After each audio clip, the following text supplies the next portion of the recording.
everybody, welcome back to Tech Odyssey. So I'm here today with a phone that I'm actually really excited to have in my hands again, and it is the Google Pixel 4. Now this guy right here, I absolutely loved a lot of things about it whenever it first came out, other than the battery. The battery was just terrible, and I got into it with a lot of people over this one because my battery back then, I was getting maybe 2 hours and 45 minutes screen on time, 3 hours, 20 minutes screen on time. It was just abysmal. It wouldn't last me till like 3 o'clock in the afternoon. Kind of having reflections here about the Z Flip 3. Actually, the Z Flip 3 lasts much longer than this, and I actually have been messing around with that one again. I'm going to have videos about it soon, but the Pixel 4 was nearly perfect. Like this right here, if it came out today, but it had more modern specs in it, I think would just take off when it comes to a Google phone because the screen was nice, it's the perfect size, it's perfect for one-handed use. And I feel like that's something that's kind of missing with the Pixel 6 and the 6 Pro. The 6 and the 6 Pro are nice, but they're both very, very big. They're almost identical in size. They're very, very similar. And Google always had a smaller form factor, something that was much more palatable for not having a giant phone. Not everybody wants a giant phone, but this one was their first phone with the 90 hertz refresh rate. So you get the adaptive refresh rate there, and you get top-notch Google cameras, and a lot of stuff going on here. It's even getting Android 13. Now, this is the last year it's going to be supported, but I picked this up off of eBay for like $150. Essentially, it's in mint condition, and this is still an excellent phone. The haptic feedback's good. It's still snappy. It's still got plenty of power underneath the hood, even though it doesn't have the biggest, greatest specs in the world. The flagship phone of yesteryear that Google made before they went off the deep end and made the Pixel 5 and the 5a, and then kind of righted the ship with the 6, at least in the flagship department. This is something I think that people could still be excited about, because if you wanted to go get a throwdown phone, why not get one that's still supported basically for another year for $150 and still get an excellent experience? It's got LTE. It doesn't have 5G, but it has a lot of other stuff that's going for it. Of course, I love this white one with the orange button. You could also get the cool orange one if you wanted. And this one still had the squeeze feature on the side where you could activate it for Google Assistant and all that other cool stuff. So this phone, there was a lot of neat things, especially solely with the camera and the gestures and stuff. Now, I wasn't crazy about the hand gesture stuff, but the facial recognition is top notch. Like it works great, and it's real facial recognition, real biometrics. It's not just the facial scanning like with the camera, and it scans basically just the front of your face, and they're much more easy to fool. This is basically on par with Face ID in the iPhone. So that's why you kind of have this notch up here. I mean, it's not really a notch, but you have kind of a bigger forehead. It's got a forehead. It's got a small chin on the bottom. It's got a little bit of a forehead on top.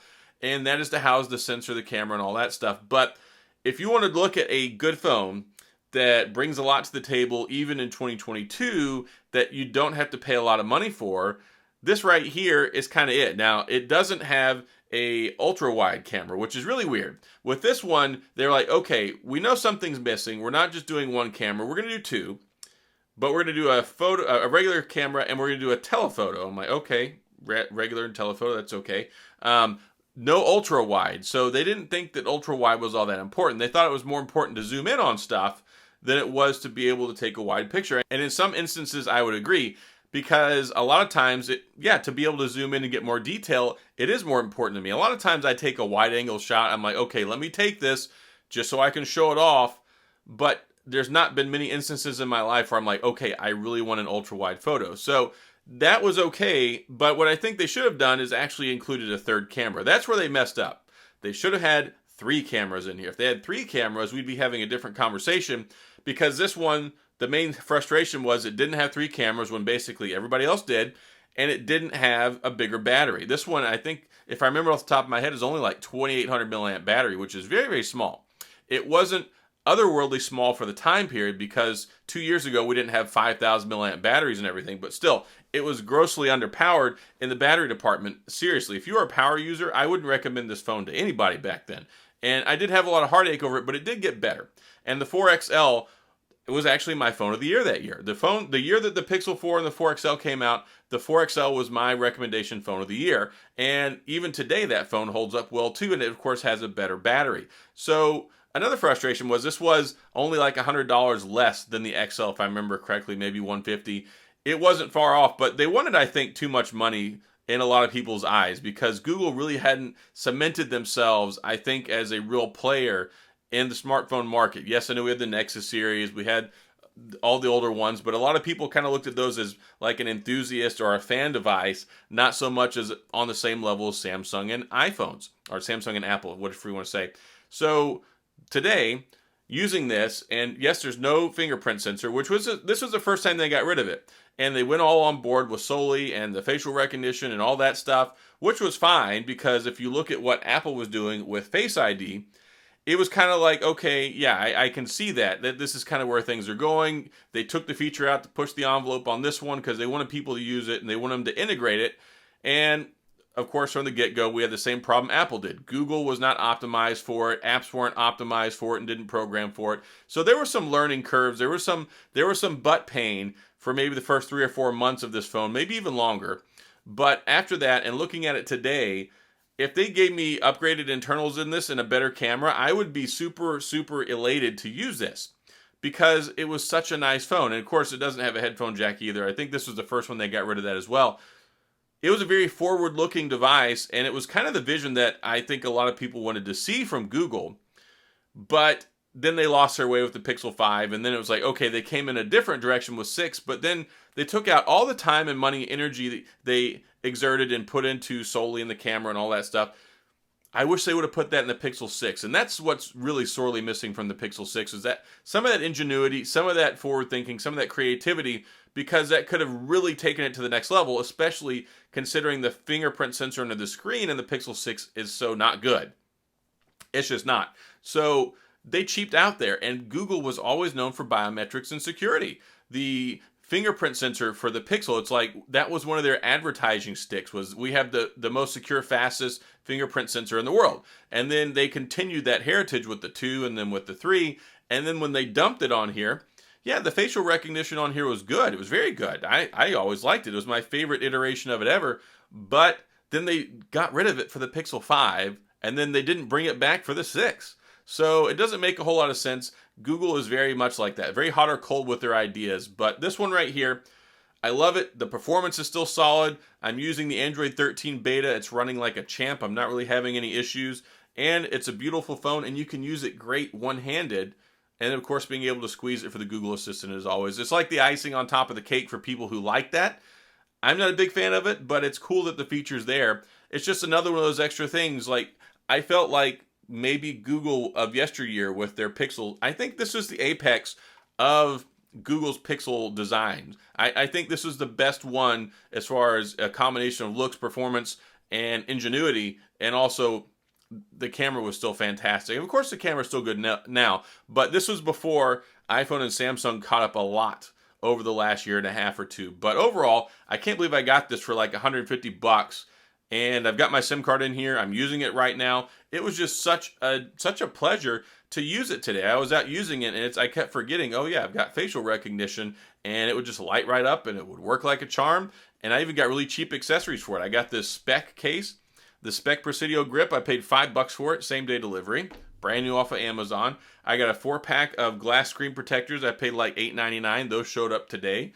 So yeah, I think it's still a pretty viable phone. You could probably still use it for at least another year or two without really a whole lot of issues, other than you're just not going to get all the updates anymore. But for one last year, one last rodeo with it, heck yeah, I think it's a good phone. It's fun to use it again, and I really don't feel like it's any sort of a step off. I still think this is a better phone than the Pixel 5.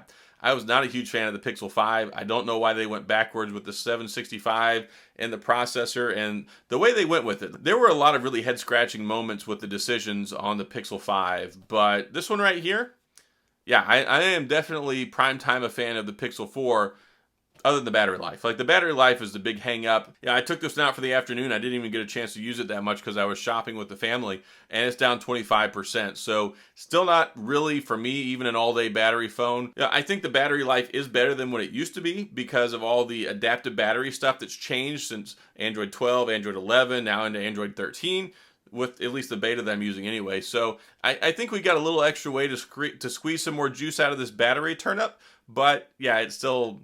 There's only so much you can do if you don't have the horsepower under the hood in the form of a battery. You really need a big battery for Android because Android just sucks up so much power. But you know, in retrospect, I just wanted to take a look at it and bring this back and talk about it because one, it's still supported.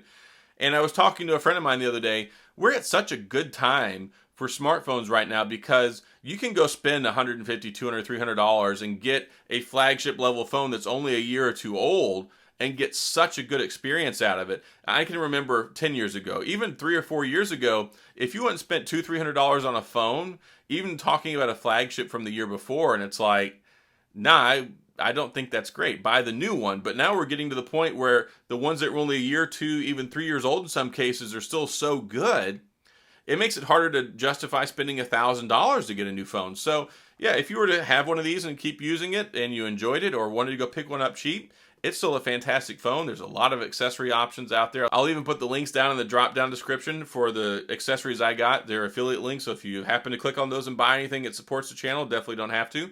But overall, I think that Google did a more than fantastic job with this phone. Of course, the typical Google head-scratching moments, but it really still is a good quality phone, even in 2022. So that's all I've got in this video. Just wanted to talk about it as I bought it, I was having a good time with it, and I think that there's definitely some still to look at here.